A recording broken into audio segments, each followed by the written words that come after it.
¿Qué tal? Buenas noches con todos. Mi nombre es Jorge Morales y es un placer darles la bienvenida a este nuevo webinar, el cual se titula Gestión Ética del Talento, construyendo equipos desde la transparencia y el respeto. La duración de la ponencia será de 45 minutos aproximadamente, seguida por una sesión de 15 minutos para preguntas y respuestas. Al final de la conferencia se enviará un link en el cual registrarán su asistencia y confirmarán así su participación. De esta manera, vamos a iniciar con esta ponencia a cargo de Dana García. Buenas noches, ponente. Dana García es una destacada profesional con formación en psicología por la Pontificia Universidad Católica del Perú y especializada en gestión de recursos humanos por la Universidad de Minnesota. Cuenta con más de 3 años de experiencia en el área administrativa y de recursos humanos, habiéndose desempeñado en instituciones reconocidas como la Clínica Ricardo Palma y la Corporación Bresa. A lo largo de su trayectoria, ha liderado procesos de selección, capacitación y mejora del clima laboral, siendo reconocida por su compromiso como tallerista y capacitadora. Su enfoque está orientado al desarrollo de talento y a la creación de equipos eficientes y motivados. Bienvenida, Daga García. Hola, buenas noches a todos. Muchas gracias por el espacio, por la presentación también. Bueno, sí, bueno, ya me presentaron, soy Dana. Actualmente me desempeño principalmente en atracción de talento, como lo ha podido comentar. Acá en FEPS, y de hecho estoy en esta área de atracción de talento ya apoyando más de 2 añitos. Y también, como comenta, en la clínica actual de Ricardo Palma, que es mi actual centro de labores. Ahora, si bien mi experiencia, sí en prácticas más que nada quizás ha sido más surtida en otras áreas de gestión humana, principalmente sí me ha gustado mucho todo lo que se relaciona a reclutamiento y selección.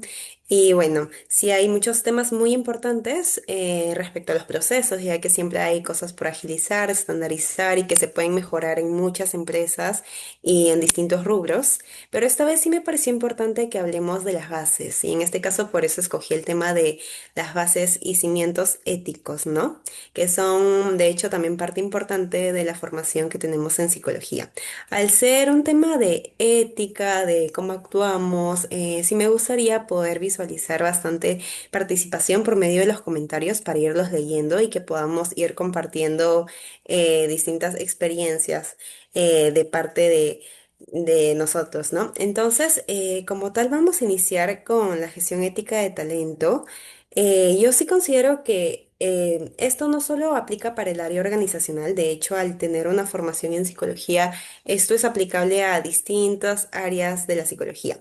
Entonces, las diversas experiencias y conocer distintas situaciones profesionales, incluso dilemas éticos, sí considero que es importante para saber cómo actuar y poder siempre tener como justificación nuestros enfoques éticos bien claros.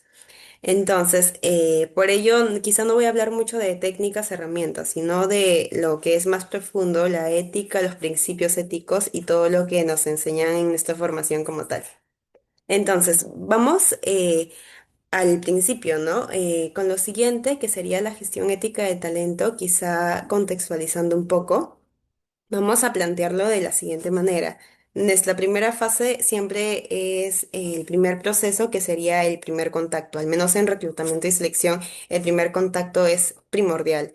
Entonces, continuando en el siguiente slide, podemos ver la pregunta a realizarnos, que es básicamente pensar, ¿no? Esta pregunta le hago a todos, pensar, ¿sería aceptable mentirle a alguien quizá en nuestra primera cita?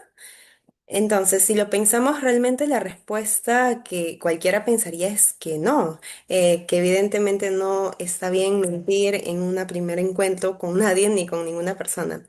Y es justo esto del contacto que genera la primera impresión de ambos lados, ¿no? Por ejemplo, de parte del candidato y de parte del reclutador. Esto es algo bidireccional y también el enfoque ético debe venir de ambas partes.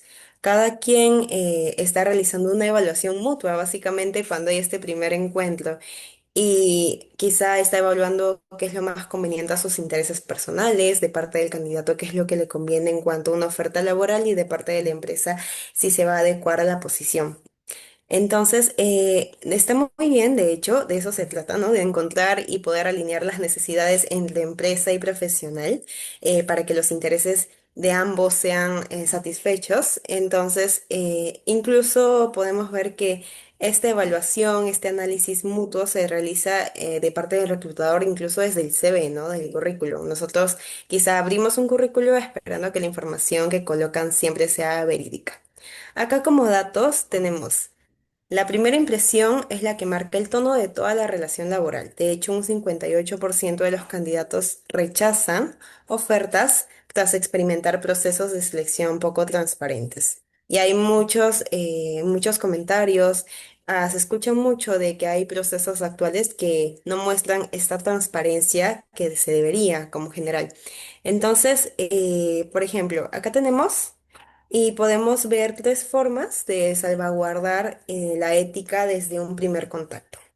Tenemos la transparencia desde un principio, que es básicamente poder establecer expectativas claras, honestas y brindar toda la información clara respecto a una posición.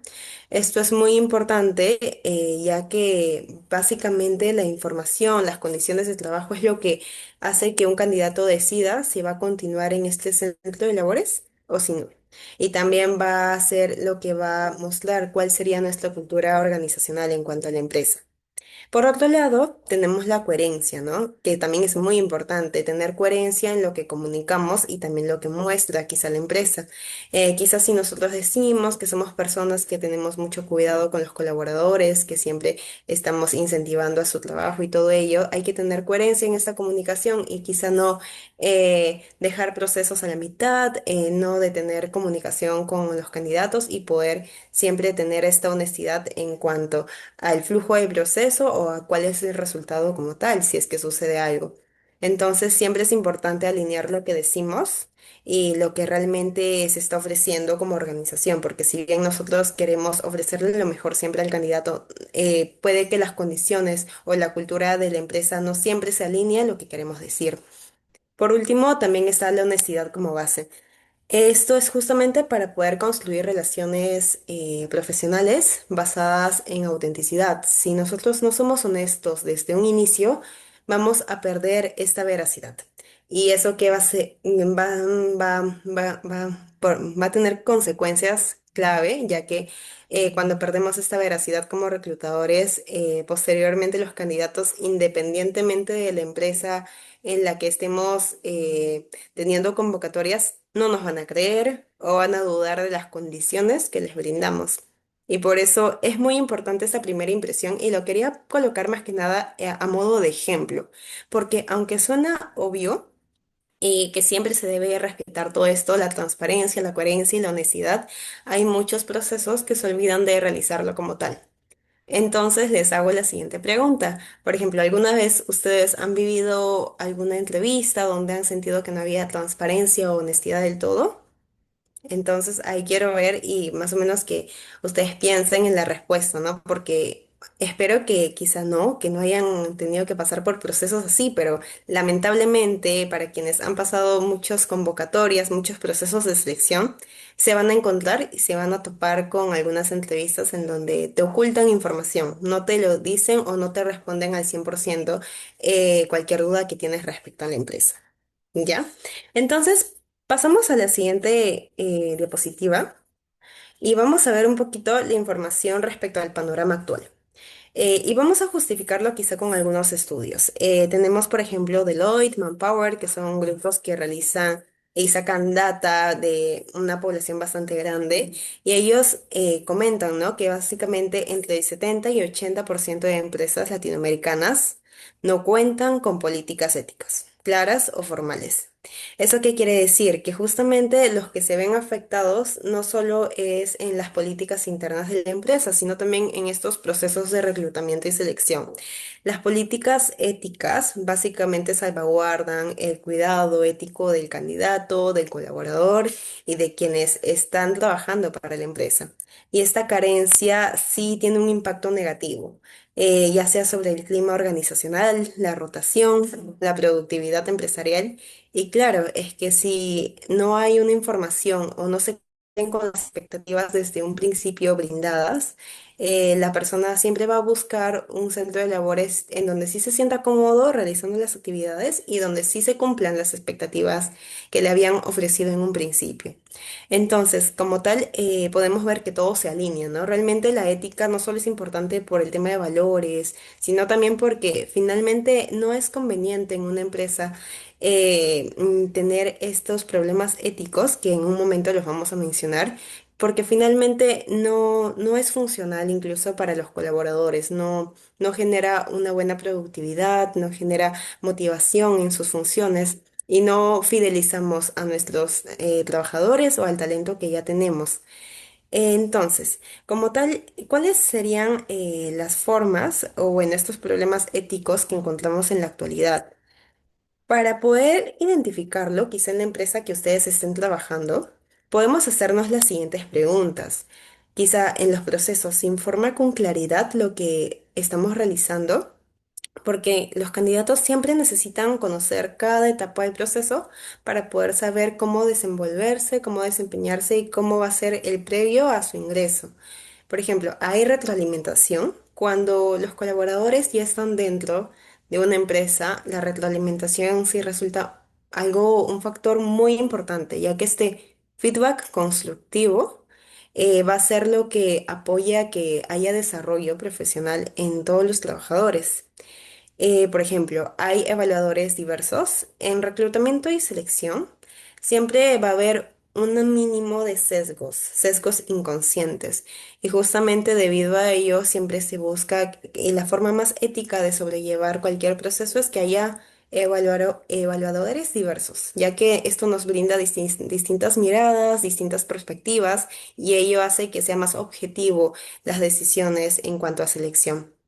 Y bueno, justamente si respondemos estas preguntas, vamos a ver que no, que lamentablemente no siempre se informa con claridad, que no siempre hay una retroalimentación de por medio y que no siempre los evaluadores son de distintos ámbitos. Entonces, ¿esto a qué se debe? Justamente a quizá una falta de información ética, ¿no? O ignorancia ética. Esto, por ejemplo, en nuestra formación como psicólogos, sí tenemos bastante énfasis en la parte ética, pero no todas las formaciones lo tienen de la misma manera. Por ejemplo, en el área organizacional nosotros trabajamos no solo entre psicólogos, sino vemos a personas con muchas carreras, con muchas formaciones y con muchas experiencias laborales distintas, ya sean ingenieros, contadores, administradores y así sucesivamente. Entonces, siempre es importante continuar capacitándonos y como psicólogos capacitando también y haciendo énfasis en la importancia para que no haya esta desatención, ¿no? Sistemáticas de los principios éticos básicos, ya que en muchas ocasiones se pasa de por medio y nunca no se le da la importancia de vida a estos principios éticos que se deben cuidar. Otro problema que sucede actualmente es el daño reputacional. Cuando ya ha habido mucha rotación de por medio en una empresa, ya se conoce que esta empresa siempre va a estar despidiendo a algún colaborador o que no justifica ciertos despidos o que no tiene quizá procedimientos muy claros, eso suscita en que luego haya una reducción, por ejemplo, hasta el 28% en aplicaciones de calidad, ¿no? Este tipo de aplicaciones afecta directamente y estos procesos suelen ser procesos con mala comunicación, donde se oculta información, quizá la empresa no cumple las expectativas, como estábamos conversando. Y incluso hay donde se extiende el flujo innecesariamente. Entonces, esto genera evidentemente un daño reputacional para la empresa. Por otro lado, otro problema ético es la alta rotación, que en realidad está relacionado y actualmente, y más que nada en posiciones operativas, ¿no? Hay un incremento del 35% en renuncias tempranas. Y como parte también muy común que ahora se puede escuchar son las experiencias negativas. estas experiencias negativas afectan también en la visión y la mirada perspectiva que se tiene sobre la empresa. Entonces, por ejemplo, hasta un 82% de candidatos comparte sus malas experiencias. Esto se puede visualizar en distintas bolsas de trabajo, en LinkedIn, sobre la experiencia que tuvo en el proceso de selección, y esto afecta también a la empresa, afecta al reclutador y a los procesos que se realizarán posteriormente. Bien, entonces eso sería en cuanto a los problemas éticos actuales que podemos encontrar. Probablemente se puedan encontrar algunos más, sin embargo, estos son de los más comunes, ¿no? Y bueno, y si tienen algunos más que han podido encontrar en alguna de sus empresas, pueden comentarlos. Acá veo una preguntita de Daniela que comenta, ¿a qué te refieres con aplicaciones de calidad? ¿Cómo la empresa puede hacer sentir bien al colaborador o qué factores exactamente? Bien, una aplicación de calidad se podría caracterizar justamente si ya tenemos los procedimientos claros y, por ejemplo, eso desde un principio se tiene que definir mediante temporalidad, mediante comunicación y mediante procesos claros. Nosotros cuando ya tenemos comunicación con un candidato, al tener toda esa información, podemos brindársela, quizá de una manera muy sintetizada, pero siempre el candidato tiene que tener información sobre cuántos son los pasos del proceso que va a seguir, en si se le va a comunicar en qué parte o en qué etapa del proceso se quedó, o si se le va a comunicar cada cuántos días, cuánto tiempo va a durar todo esto. Entonces, eso básicamente sería una aplicación de calidad, donde el candidato puede tener de primera mano toda la información, no solo en cuanto a las condiciones de trabajo, el horario, los beneficios, sino también en cuanto al proceso, porque finalmente el candidato está pasando este proceso con la intención de poder quedar, y es un esfuerzo mutuo que se realiza la empresa al poder evaluarlo, pero también el candidato al poder esforzarse por llegar a cubrir esa vacante. Entonces, una aplicación de calidad se caracterizaría de esa manera, ¿no? De tener información bastante transparente, honesta, justamente lo que había comentado en un principio, con información clara, coherencia en lo que decimos y todo ello.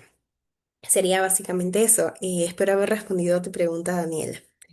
Entonces, continuemos con el siguiente slide.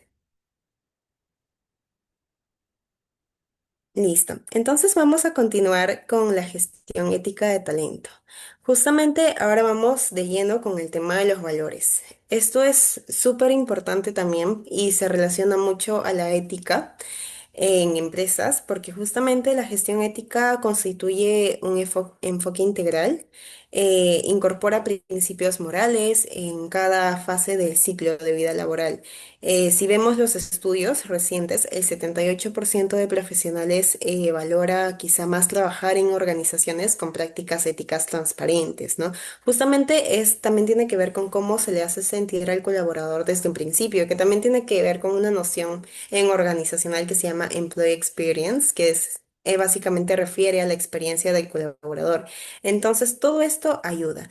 Las prácticas éticas transparentes, es mucho, incluso tiene mucho peso más por encima de las compensaciones económicas. Por ejemplo, sería lo que se llama actualmente el salario emocional. Y para quienes no lo tienen claro, quizá este concepto refiere a las otras condiciones de trabajo que se ofrecen muy aparte de la remuneración, que también es importante, claro, la remuneración, pero también lo otro. No solo el trabajo implica una parte remunerativa, sino implica distintas condiciones de trabajo, distintos beneficios, la cultura organizacional, el clima y todo ello, ¿no? Entonces hay muchos candidatos que van a valorar todos esos aspectos y elementos casi igual que la parte remunerativa. Por ejemplo, personalmente, ¿no? Yo conozco profesionales que incluso con buenos puestos, con muy buenas remuneraciones, finalmente deciden dejar una empresa, y esto tiene que ver quizá con un clima que no se adecua al que ellos estaban esperando, o quizá con el tema de valores, que justamente lo vamos a ver. Entonces, cuando un candidato o un buen talento, podemos decirlo así, ve que tiene poca apertura para el crecimiento, para desarrollar sus ideas, para la autonomía, esto es algo muy importante y es algo que puede desanimar justamente en el tema de poder continuar y poder tener permanencia en un trabajo. Entonces sí es importante, especialmente cuando trabajamos de la mano con empresas, ¿no? Nuestros valores. Si la empresa y quizá el trabajador comparten los mismos valores, esto también va a facilitar que haya afinidad y con el propósito quizá que tenemos en nuestras funciones. Y eso finalmente sería lo que todos queremos, ¿no? Que nos guste y que podamos trabajar con algo que nos gusta. Entonces, continuando en la siguiente, vamos a especificar un poquito sobre cada uno de estos valores que podemos encontrar. Acá tenemos cuatro valores. Acá escogí estos cuatro también porque son los más comunes. Sin embargo, esto va a depender y puede variar respecto a cada empresa y a cada persona. Cada persona puede tener valores que aprecie más que otros, ¿no? En este caso, por ejemplo, la honestidad es importante porque mediante la honestidad, transparencia que uno puede quizá valorar en una empresa, vamos a poder ver comunicación veraz sobre condiciones laborales, expectativas, oportunidades reales de crecimiento. De hecho, hay hasta un 92% de candidatos que prefiere claridad absoluta, aunque la realidad no sea ideal, ¿no? Incluso personalmente, yo prefiero que me digan hasta cuál sería el límite de línea de carrera antes de, pues, no tener esa información muy clara, ¿no? Entonces, cada profesional tiene como sus prioridades respecto a lo que busca en una empresa. Otro valor muy importante es la equidad. Por ejemplo, acá tenemos una evaluación imparcial basada en competencias relevantes. Por ejemplo, para el puesto, las organizaciones con procesos equitativos pueden tener incluso hasta un 35% más de diversidad en sus equipos. Y esta diversidad no solo es importante por, bueno, por este valor de equidad, sino también porque al tener mayor diversidad, hay mayor confluencia de ideas, de experiencia. Entonces, todo eso finalmente ayuda a que la productividad en el equipo y a que las funciones, la iniciativa y todo en tema de ideas innovadoras pueda surgir. Bien, entonces también tenemos la inclusión.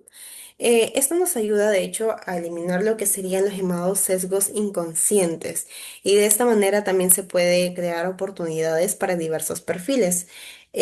Finalmente, cuando hay un perfil que está muy encajonado en, por ejemplo, en un solo prospecto, en un solo tipo de postulante, a veces no podemos visualizar el total del potencial que podría tener este puesto, quizá evaluando y dándole oportunidad a otro tipo de candidatos.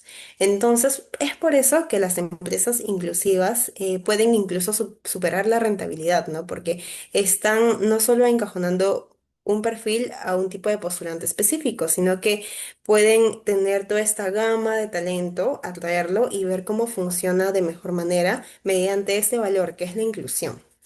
Y por otro lado, el respeto también es importante en una empresa y seguramente para muchos candidatos, el respeto que haya para ellos, para su tiempo, cuando realizan una candidatura.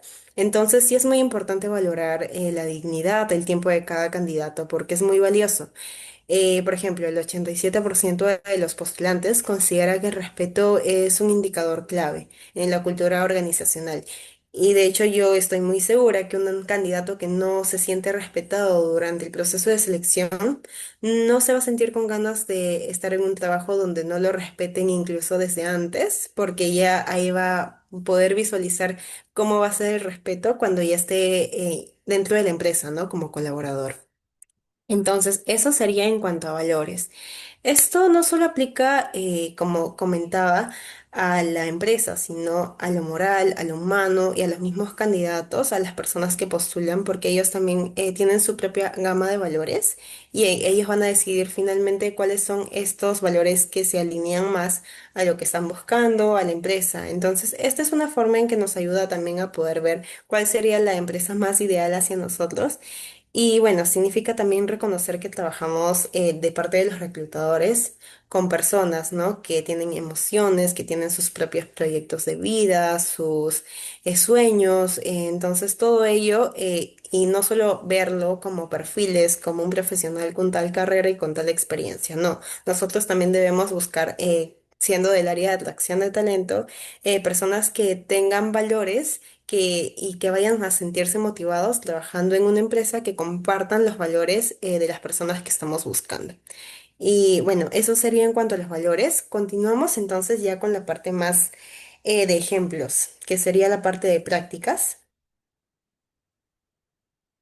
Bien, entonces, antes de ir con las prácticas, sí es importante recalcar en esta relación bidireccional, porque si bien nosotros estábamos hablando de la evaluación que realiza el candidato hacia la empresa hacia el candidato, esto siempre termina en una relación bidireccional, incluso desde el proceso de reclutamiento hasta cuando ya están ingresados como colaboradores.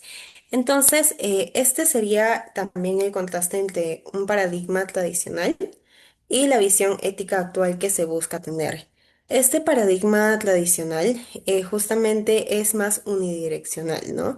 En donde lo que antes se consideraba más en el ámbito de reclutamiento era que la empresa únicamente evaluaba al candidato, evaluaba, como estaba comentando, el tema de su experiencia, su carrera, si es lo que buscamos, habilidades técnicas, pero esto justamente ha estado evolucionando. Ahora es que los profesionales son quienes buscan las empresas en donde quieren permanecer. Ellos tienen una decisión activa y las empresas también tienen una labor importante. Entonces, todo ello genera que muchos postulantes puedan rechazar las ofertas basándose en lo comentado antes, ¿no? En los valores, si se alinean a lo que ellos buscan, rechazan ofertas quizá basándose en su experiencia durante los procesos de selección, si sintieron que fue transparente, si sintieron que se respetó su tiempo o si sintieron esta apertura o transparencia en cuanto a, a la información que se brindaba. Entonces, básicamente en esto consiste la actual relación bidireccional que se tiene entre candidato y reclutador, candidato y empresa. Y quizá para tenerlo más claro estas diferencias, antes la visión tradicional del candidato justamente lo posicionaba como alguien más pasivo, ¿no? Donde simplemente postulaba y seguramente lo que quería era trabajar y quedarse en la empresa. Entonces era un proceso más centrado en visualizar las necesidades corporativas, quizá poder ver la información asimétrica y lo que era más favorable únicamente para la empresa y también poder ver el candidato como receptor de decisiones.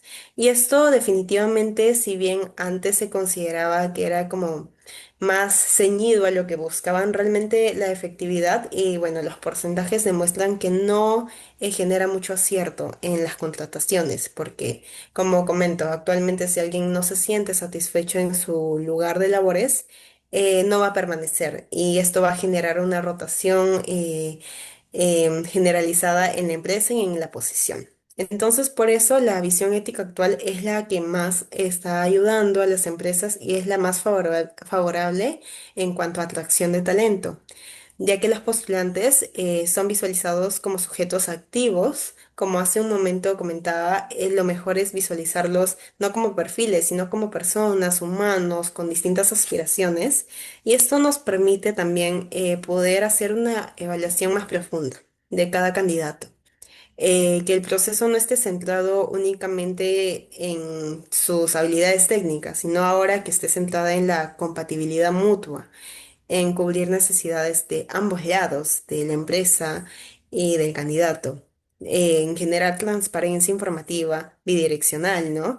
Que ellos nos puedan dar la información que nosotros requerimos para hacer el análisis y a la par que nosotros le podamos dar a la empresa la información de la empresa para que ellos puedan hacer su propia evaluación de lo que desean.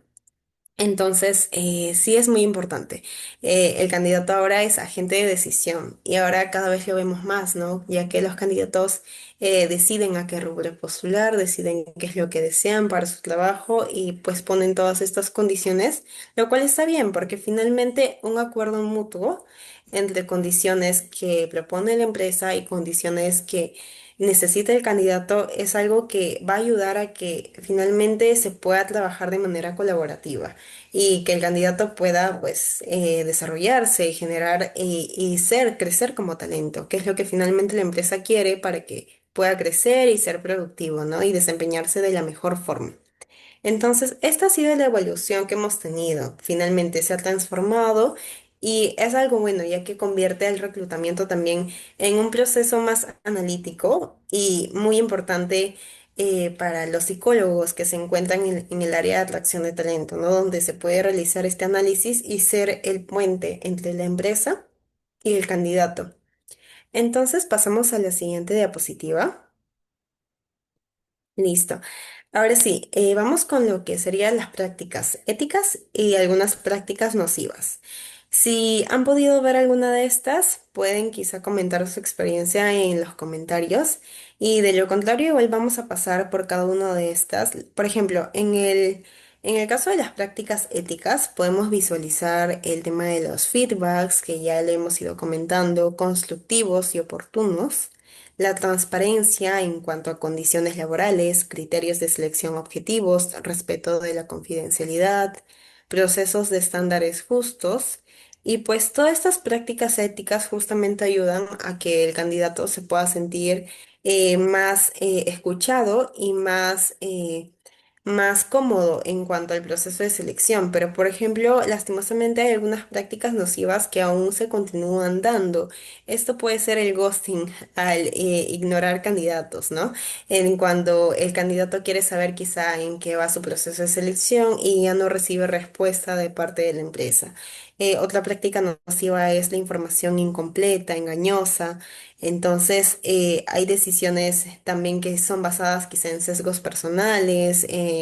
También se ha escuchado, ¿no? En donde hay empresas que quizá escogen a una persona que es referida, que eso sería por un sesgo ya personal o una relación poco ética, en donde la decisión termina cayendo en manos de una persona de alto mando, pero lo decide por referentes, ¿no? Quizá compartir información sin consentimiento, esto también es una práctica nociva y principalmente en el área de atracción de talento, nosotros manejamos mucha información sensible, información de muchos candidatos y por ello hay que tener muchísimo cuidado ético respecto a la información y al consentimiento que realizamos respecto a ello. Y también otra práctica nociva es como comentaba el favoritismo, el nepotismo, ¿no? Entonces, justamente acá podemos visualizar varias de las prácticas que se suelen realizar lastimosamente tanto de manera ética, pero también de manera quizá no ética actualmente. Incluso hay estadísticas que muestran que hay muchos candidatos que han experimentado muchas de estas prácticas nocivas y quizá otras también que ustedes han podido experimentar durante procesos de selección. Entonces, con este enfoque ético que hasta el momento les iba comentando, lo que se busca es cambiar de las prácticas nocivas a las prácticas éticas, porque finalmente es lo que ayuda a un psicólogo de atracción de talento a poder tener un proceso y un flujo más limpio. Y finalmente estas experiencias negativas en cuanto a prácticas nocivas suelen ser compartidas en un promedio de 9 personas, quizá de 10, de 15 personas. O sea, el porcentaje es realmente alto. Hay muchas empresas que todavía continúan realizando este tipo de procedimientos de manera muy poco ético. Y no solo afecta por el tema que les comentaba de la experiencia del candidato, sino que finalmente incluso puede llegar a implicaciones legales en reputación de la empresa, en la organización, y esto afecta muchísimo a las empresas. Entonces, por ese mismo motivo, vamos a ver ya en casos un poquito más situalizados, casos reales. Pasamos a la siguiente diapositiva, por favor. Ok, entonces, bueno, como les estaba comentando, antes de los casos vamos a ver un poco el impacto positivo que tiene el compromiso ético, ¿ya? Entonces, este compromiso ético no solo mejora la percepción externa, sino que también fortalece el tema de cultura interna y clima. Por ejemplo, hay estudios como el de Deloitte que demuestra que las empresas con prácticas éticas consolidadas son más veces, son mucho más efectivas en la retención de talento clave. Si hay algo muy importante en selección de talento es justamente poder incrementar nuestros indicadores de retención de talento. Eso quiere decir que disminuya la rotación, que incremente la fidelización de colaboradores. Entonces, todo este impacto positivo se traduce en un 85% de mejora en la experiencia, en donde los candidatos se puedan sentir satisfechos, valorados y con una valoración positiva en cuanto a las empresas con procesos más transparentes. Por ejemplo, también se traduce en la marca empleadora. La marca empleadora justamente es como los candidatos tienen la percepción acerca de una empresa, ¿no? Quizá hay una mayor probabilidad de atraer talento en una empresa que tiene el prestigio en que sus procesos de selección son más limpios, más objetivos, en donde se respeta y hay procesos éticos. Y por último, también el 42% de reducción de rotación. Importante porque habrá un menor índice de abandono en el primer año de empleo y en general esto, siempre cuando hay un indicador de rotación, se busca que vaya disminuyendo. Y mientras menor sea esta rotación, más retención de talento tendremos en la empresa y con ello crecimiento, desarrollo profesional, línea de carrera. Entonces, todo esto es el impacto positivo que se puede generar a partir de adoptar el enfoque ético y ir dejando poco a poco todo este procedimiento nocivo que ya hemos podido visualizar, estas prácticas que aún permanecen en algunas empresas. Continuamos con la siguiente, en donde vamos a ver ya los principios éticos fundamentales. Ya vamos quizás a recordar un poquito de la formación en psicología que recibimos, particularmente algunos de estos principios éticos que siempre repetían en los cursos de ética eran, por ejemplo, el de beneficencia. Este consiste básicamente en promover el bienestar de los candidatos, de los pacientes, durante el proceso, ¿no? Implica en proporcionar la retroalimentación constructiva, generar experiencias de aprendizaje, experiencias positivas en general en donde el candidato se pueda sentir bien pasando un proceso de selección y no tenga que sentir cierta presión, incertidumbre, ansiedad al no tener la respuesta propia de los procesos por los que está atravesando. Siempre este principio de beneficencia también se veía relacionado con el de no maleficencia, que es básicamente salvaguardar que no haya ningún tipo de daño o minimizar el no bienestar a los candidatos. En este caso sería, por ejemplo, evitar daños psicológicos o profesionales a un candidato, porque incluso hay ciertos procesos de selección en donde cuando ya pasan entrevistas con quizá los altos mandos, los jefes, puede haber cierto maltrato de por medio y aunque no está en nuestra jurisdicción saber cómo van a tratar el jefe a un colaborador, sí nosotros con el principio de no maleficencia debemos procurar no beneficiar en la mayor parte de nuestras posibilidades y procurar que no haya este tipo de actos, ¿no? De procedimientos no éticos. Entonces, por ejemplo, acá podemos incluir el no solicitar renuncia previa sin oferta formal, una práctica que también se realiza en varias empresas, y también respetar los límites personales, ¿no?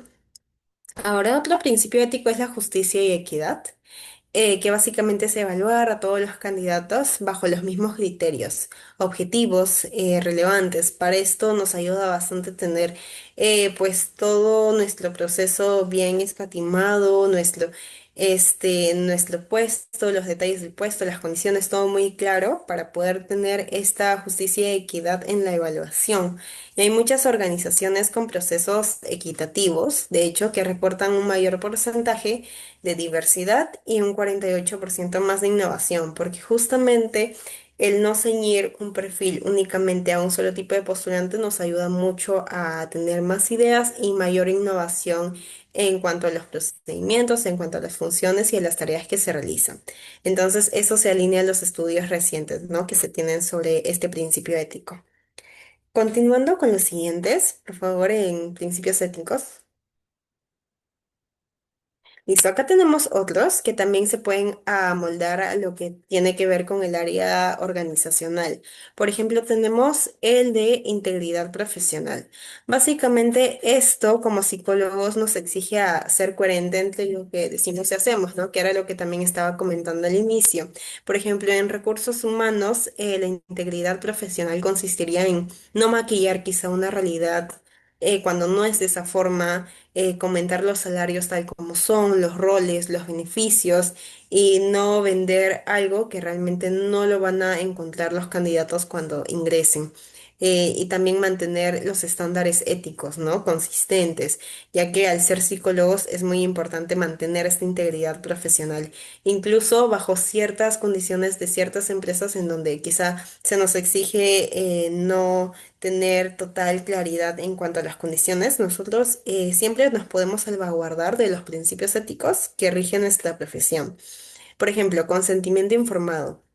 Así como para psicología clínica es muy importante, también lo resulta muy importante en el área de psicología organizacional, ya que no solo esto funciona en intervenciones clínicas, para procesos organizacionales, en el tema de entrevistas, test, grabaciones, evaluaciones, también el consentimiento es algo que nosotros debemos aplicar y es muy importante como principio ético. Confidencialidad. Como les comentaba, nosotros manejamos mucha información sensible de todos los candidatos que evaluamos. Entonces, así como ellos nos brindan toda esa información, confiando en que nosotros vamos a hacer a partir de ello el análisis justamente relacionado al proceso que están pasando, nosotros tenemos la responsabilidad de proteger sus datos personales, los resultados que obtengan y todo lo que suceda en el proceso de selección, tener el cuidado ético requerido en cuanto a la confidencialidad de datos, ¿no? Entonces sería básicamente eso, y la autonomía básicamente es poder respetar la decisión del candidato. No siempre, aunque el candidato parezca estar muy alineado en la empresa, no siempre va a suceder que va a estar de acuerdo con todas las condiciones. Entonces, siempre respetando todos los principios éticos que hemos comentado, podemos también poder respetar a la persona en su autonomía, ya que toda persona tiene derecho a decidir libremente. Y bueno, en reclutamiento nosotros también informar sobre las condiciones, respetar y nunca presionar respecto a un flujo, porque eso se tiene que dar de manera muy orgánica, ¿no? Continuamos con la siguiente diapositiva. Listo. Entonces, por ejemplo, acá tenemos algunos ejemplos éticos, ¿no? Ya más situados a contextos que pueden suceder en el trabajo. Por ejemplo, cuando hay un candidato calificado, podemos ver la experiencia y la formación excepcional. Sin embargo, quizá quiere haber un incremento de parte de la empresa, pero no se ha dado aún. Nosotros tenemos aún así que salvaguardar la información de manera transparente. Siempre que está habiendo decisiones al interno, nosotros igual debemos comentar que se está haciendo esa evaluación, que no se puede confirmar que se va a ver quizá no el incremento que está deseando.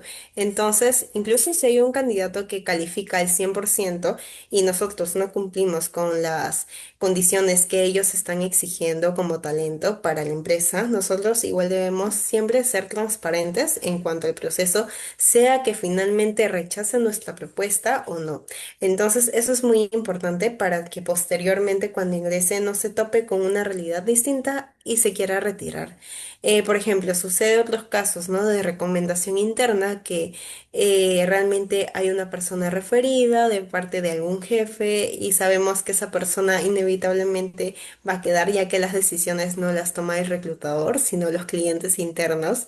Entonces siempre hay que procurar tener estos principios éticos muy claros, ya que en ocasiones se solicita que aún así se muestren otros candidatos.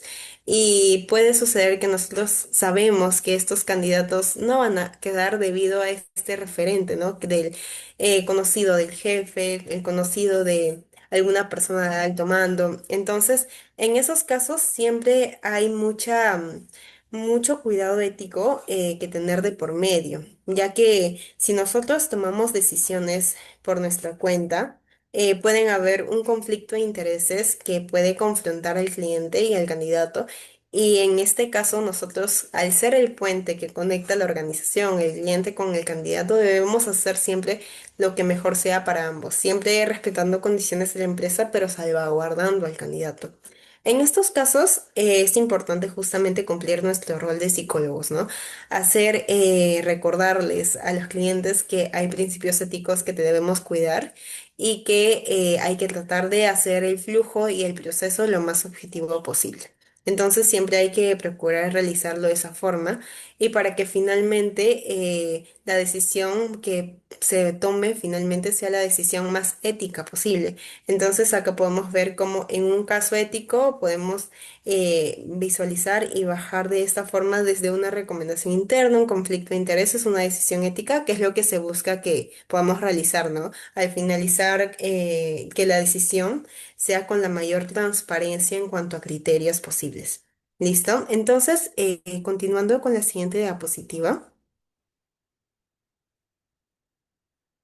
También tenemos situaciones, por ejemplo, en donde la falta de transparencia puede generar un problema, en donde, por ejemplo, en los procesos de selección afecte hasta un 67% de candidatos y puedan haber quejas de por medio. Estos pueden ser referentes a información incompleta en el salario, condiciones laborales maquilladas, justamente lo que decía, comentar una realidad que no es la real y esto genera expectativas irreales sobre el puesto, procesos de selección sin cronogramas claros, donde no se respetan los horarios. Entonces, todo este tipo de condiciones acá podemos verlo de manera más clara y en porcentajes, cómo es que suelen pasar en los procesos de selección. Y la solución para justamente todo lo que he comentado en cuanto a la falta de transparencia es más que nada tener rangos salariales explícitos, ¿no? En caso no tengamos un monto definido, tener un rango definido o comentar de por medio con transparencia y honestidad al candidato que pues se va a estar evaluando en cuanto a la parte remunerativa según quizá las evaluaciones que se realicen, el desempeño que se evalúe. Entonces, todo eso siempre, la transparencia, la solución siempre es poder tener todo más claro en cuanto a la información, condiciones laborales reales, incluso si no son las mejores, igual es importante comentarlos, ¿no? Si hay exigencia en el trabajo, comentarles desde un principio que si bien hay exigencia laboral, también va a haber oportunidades de aprendizaje y también con eso cuidamos de que no hayan expectativas distintas a las que tenían al ingresar y que se choquen con una realidad distinta o métricas de desempeño. Todo ello puede servirnos como solución para poder implementar procesos más transparentes y reducir también el tema de las renuncias, porque finalmente una falta de transparencia se va a resumir y va a tener como un efecto inmediato renuncias masivas, renuncias y mayor rotación. Listo, entonces la transparencia no solo beneficia al candidato, de hecho también va a beneficiar a optimizar recursos, a que no se estén abriendo continuamente convocatorias y en general a la organización para que pueda retener un poco más a los talentos y a los candidatos que ingresan. Ok, entonces continuamos con la siguiente. Otro muy común es el tema de discriminación y sesgos. Estas situaciones suelen manifestarse mucho. Por ejemplo, pueden haber distintos tipos de discriminación. Uno puede ser por la edad, ya que afecta a los candidatos que suelen tener más de 45 años. Hay puestos que te exigen que en el filtro ya no se consideren a las personas mayores, ¿no? Entonces, este es un tipo de discriminación, ya que las personas adultas mayores, por lo general suelen tener más experiencia. Incluso hay estudios que demuestran que ellos tienen más años de permanencia, ¿no? Suelen quedarse más tiempo en una empresa porque justamente están valorando la experiencia sobre la edad. Entonces, justamente es un error que muchas organizaciones cometen y es un tipo de discriminación, de hecho. También hay sesgos por género, donde se considera que para ciertas posiciones los hombres van a tener y van a desempeñarse de mejor forma que las mujeres, o quizá preferencias por universidades, donde quizá las universidades top tienen prioridad sobre otro tipo de universidades. Entonces, estos son distintos tipos de discriminación que podemos visualizar. Las consecuencias es justamente que perdemos talento diverso. Y al no incluir talento diverso, no podemos ver el potencial real que tiene un puesto como tal. También podemos tener riesgos legales por discriminación, ya que eso no es algo ético y de hecho es algo que no ampara la ley. Y por otro lado, también la homogeneidad, bueno, que tengamos puestos homogéneos puede ser perjudicial para la innovación, ¿no? Justo lo que les comentaba, el tema de ideas, mayor experiencia, finalmente se ve afectada de esta forma. Y por último, algunas estrategias que podemos adoptar desde nuestro rol es justamente incluir en las entrevistas, tener estructuras de entrevistas que nos permitan adoptar esta diversidad, distintos currículums en donde no nos fijemos quizá en estas condiciones como edades, género, universidades, sino quizá experiencia y conocimiento que tiene y que nos pueden servir para el puesto. Y por último, también capacitar, ¿no? Porque esto viene de la mano con ciertos sesgos que se pueden tener respecto a universidades, a géneros o a experiencias previas, quizá. Entonces, quizá capacitar en cuanto a estos sesgos inconscientes, poder reducirlos, también va a ayudar a no tener ese tipo de decisiones sesgadas. ¿Continuamos? Ya, en cuanto a privacidad de datos, también lo pasamos de manera muy rápida. Nosotros recepcionamos un CV. Este tiene bastante información respecto a los candidatos, ¿no? Entonces, es muy importante nosotros estar capacitados en cuanto al tratamiento de datos y justamente la solución es tener políticas de privacidad claras que nos permitan ya tener consentimientos esclarecidos y explícitos desde el primer contacto para de esa manera poder cuidar estos datos que recibimos sobre los candidatos. Ahora, respecto a la información que compartimos, muchos reclutadores comparten CVs sin autorización y ni mínimamente como parte de la práctica ética está el poder comunicar al candidato que si está de acuerdo en que se pueda compartir su CV para otras convocatorias o para distintas posiciones y si el candidato está de acuerdo, ahí recién es de poder hacerlo porque de otra manera, no sabemos si el candidato quizá no le gustó la entrevista, no le gustó los valores de la empresa, ya no quiere ser contactado. Entonces, siempre es importante poder tener el consentimiento y para ello es muy importante los protocolos estrictos y seguirlos, ¿no? En caso si el candidato no quiere, respetarlo. Por otro lado, el almacenamiento. Muchas veces los reclutadores se llenan mucho de la información de los candidatos y incluso lo tenemos mucho tiempo cuando ya está desfasado. Entonces la solución es justamente respecto a las políticas para tener plazos definidos y de eliminación automática en cuanto a toda esta data que recibimos, porque finalmente lo único que va a hacer es estropear quizá la información actualizada que sí debemos prestar más atención. Y por último, los derechos ARCO consisten en que el 23% justamente debemos facilitar en cuanto a derechos de acceso y cancelación. Por ejemplo, si nosotros realizamos procedimientos ágiles para atender solicitudes de los candidatos, eso nos ayudaría. Y en eso consiste más que nada el tema de los derechos ARCO, ¿no? Continuando con la siguiente. Ya, el feedback. Justamente también es un tema muy importante en donde se puede aplicar mucho el cuidado ético y los principios comentados por el tema de que quizá nosotros tenemos el problema del ghosting, que es muy común y justo lo estaba comentando. El ghosting corporativo afecta a los profesionales y genera un deterioro en la imagen de la empresa. Esta ausencia impide que haya un desarrollo profesional, genera percepciones negativas y justamente los componentes para poder realizar y cambiarlo a un feedback efectivo es que pueda ser específico, oportuno, balanceado y accionable. Y siempre con el respeto debido, ¿no? Entonces, justamente quiere decir que al ser específico, nosotros como reclutadores podemos notar cuáles fueron las cosas que quizá nos alinearon del todo a la posición que estábamos buscando. Oportuno, que no sea quizá después de una semana o quizá después de 10 días, sino quizá en un plazo, tener un plazo, comentarle, quizá en un plazo de 5 a 3 días te vamos a comentar si la respuesta es favorable o no y poderle dar ese feedback justamente dentro de ese plazo.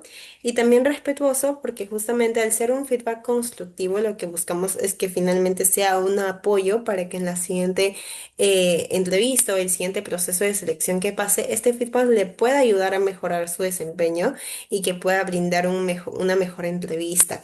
Y esto tiene un beneficio organizacional importante, ya que no solo en los procesos de reclutamiento y selección, sino en el trabajo en general, todo feedback tiene, o sea, ayuda a que hayan recomendaciones positivas.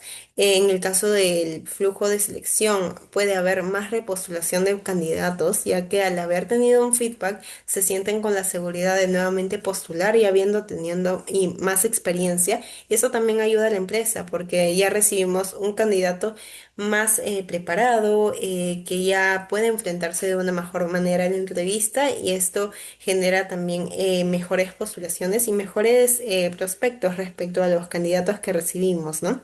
Entonces, este feedback adecuado siempre ayuda bastante a la percepción en cuanto a la organización y a un proceso de selección en general. Continuando con la siguiente diapositiva, es básicamente ya hacer un poco de conclusiones respecto a todo lo comentado. Pudimos ver en general los principios éticos, algunas de las situaciones en donde cada uno de estos dilemas éticos se pueden presentar. Y como tal, podemos ver que respecto a todo lo comentado, quizá nuestro rol de psicólogos se puede reflexionar, ¿no? Quizá qué es lo que nosotros podemos cambiar en nuestros procesos, identificar acciones concretas que podemos realizar, quizá protocolos por incrementar, y también implementar quizá pequeños cambios éticos. Quizá hay procesos que no realizamos o no tenemos en cuenta cada uno de estos cuidados que debemos tener con los candidatos. Entonces, esta consistencia es muy importante para poder siempre mejorar los procesos y mejorar la experiencia de los candidatos. Y finalmente, inspirar. Justamente yo considero que en nuestro rol de psicólogos organizacionales, al tener esta formación ética más, con mayor énfasis quizá que en otras formaciones, es muy importante siempre concientizar, hacer recordar a cada jefe, cada cliente interno con el que trabajamos, la importancia de estas bases éticas y de respetarlas, y de también tener claros nuestros protocolos éticos en los flujos, para que desde un principio poder explicar que eso no es negociable, sino que se debe respetar en nuestros procesos, y así también las personas quieran y se animen a quedarse, ¿no? Antes de entrar, y vean que nuestro flujo siempre ha sido transparente y honesto, y así también haya mayor apertura de parte del candidato hacia el reclutador. Entonces, sí, justamente la ética no es un tema que únicamente se debe cumplir porque es norma, sino debe ser como nuestra brújula y nuestra ayuda interna para orientar también las decisiones profesionales que tomemos en las distintas situaciones o dilemas éticas que se nos presenten, ¿no? Y sí considero que no, independientemente del rubro en donde estemos, clínico, educativo, organizacional, estos cimientos éticos sí son muy importantes y nos ayudan ya que trabajamos nosotros finalmente viendo al candidato, en nuestro caso, como personas, como historias, con su distinto contexto, con la individualidad, ¿no? Entonces, justamente por ese mismo motivo es que requiere todo esto, respeto y responsabilidad, y también el cuidado ético. Entonces, cada entrevista finalmente tiene que ver mucho con la confianza que se genera entre candidato y reclutador, las decisiones también. Y finalmente nosotros a veces nos olvidamos, pero estamos impactando muchas vidas al tomar distintas decisiones en las convocatorias realizadas. Y cada dato que pedimos o analizamos hay que verla no como perfiles, sino como humanos, como historias que son parte de cada historia de cada persona que llega a nosotros, ¿no? Entonces, por eso, si no actuamos desde la ética, dejamos de ser profesionales y pasamos a quizá deshumanizar un poco a los candidatos. Y justamente para no perder esta parte, es muy importante siempre velar por el lado ético y el cuidado ético de cada uno de los candidatos. Listo. Entonces, con eso estaría cerrando esta ponencia. Igual si hubieran preguntas adicionales, pueden hacerlas para poder responderlas en este espacio. Gracias. Muchas gracias, Dana García, por su enriquecedora ponencia. Invitamos ahora a nuestro público a hacer preguntas utilizando el chat de la plataforma Zoom, o pueden levantar su mano de manera virtual y activar el micrófono una vez se les ceda la palabra. De lo cual, por temas de tiempo, vamos a proceder solamente con dos preguntas que hayan hecho el público. Una de las primeras preguntas que nos hace es: ¿Cómo evitar el ghosting si es un proceso masivo? Ok, entonces justamente para evitar el ghosting, quizá en procesos más masivos en donde no tenemos tiempo de hacer un seguimiento muy detallado a cada candidato, ahí sí nos podemos apoyar de herramientas digitales, ¿no? Quizá poder tener mensajes predeterminados en donde cada una de las personas que quizá no han podido pasar un proceso de esta manera puedan saber. No es tan complicado, incluso los candidatos aprecian, aunque sea un mensaje chiquito de no pudiste pasar esta fase de la convocatoria, te agradecemos tu participación. Aunque sea un comentario así, algo que les haga saber ya la situación en donde está su proceso de selección, ya es bastante, porque hay muchas personas que se quedan sin respuesta definitiva, si no saben qué es lo que sigue, si no sabes si van a recibir algún contacto de por medio en los siguientes días o si ya fue. Entonces, por ese motivo, ahí nos podemos ayudar, y más que nada en procesos masivos que son bien estresantes para el reclutador, nos podemos apoyar de herramientas que agilizan, que estandarizan los procesos y que pues hacen todo más rápido. Entonces, en estos contextos en específico, las herramientas digitales nos ayudan bastante para también no detener la comunicación con el candidato, ¿no? Y que puedan estar al tanto de su proceso. Perfecto, muchas gracias.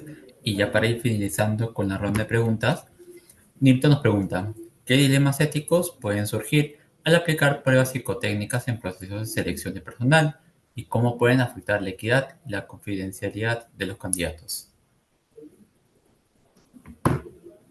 Ok, principalmente los dilemas éticos que podemos encontrar al aplicar pruebas psicotécnicas es que tenemos que salvaguardar justamente lo comentado, por ejemplo, acá comentas también la equidad, la confidencialidad.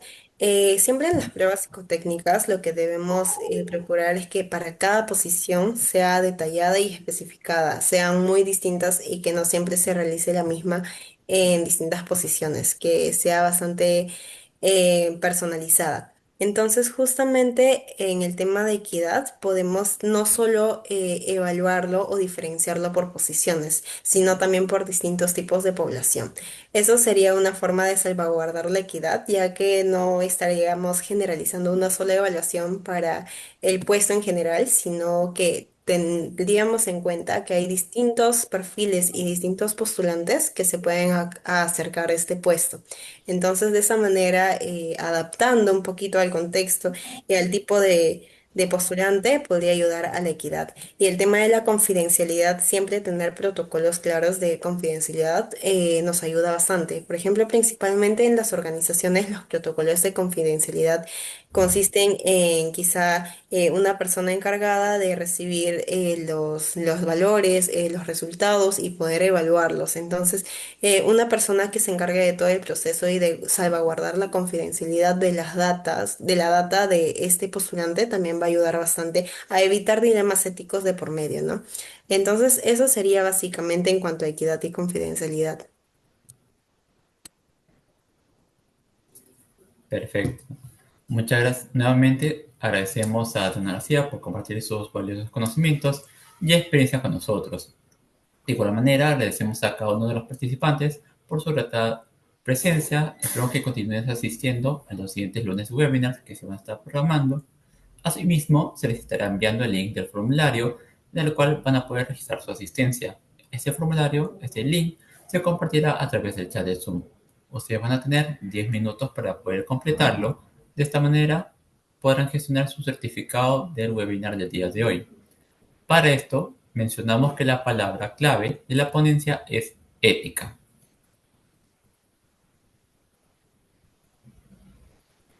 Ya se mandó a través del chat de Zoom el enlace al formulario para que puedan registrar su asistencia. Nuevamente repetimos que la palabra clave del día de hoy es ética.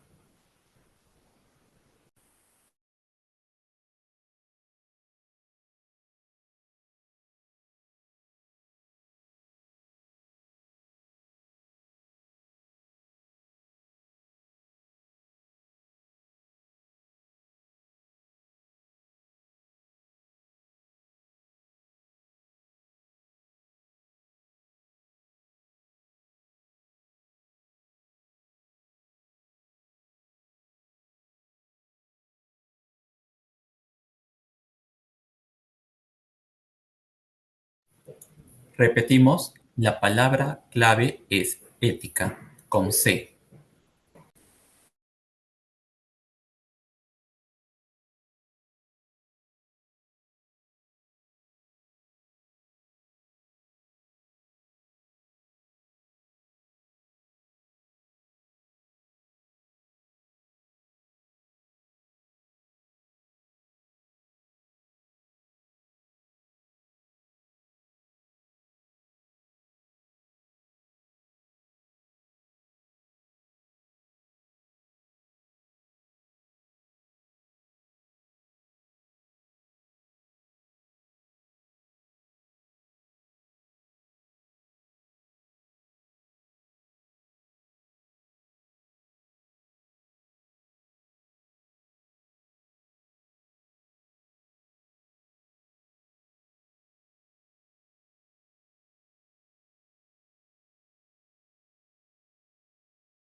Hola, ¿qué tal? ¿Qué tal? Disculpe. No, no lo voy a mencionar el nombre, pero yo puse otra palabra similar porque me escuché bien. ¿Cómo haría en ese caso? Porque tengo entendido que no se puede volver a mandar. Para que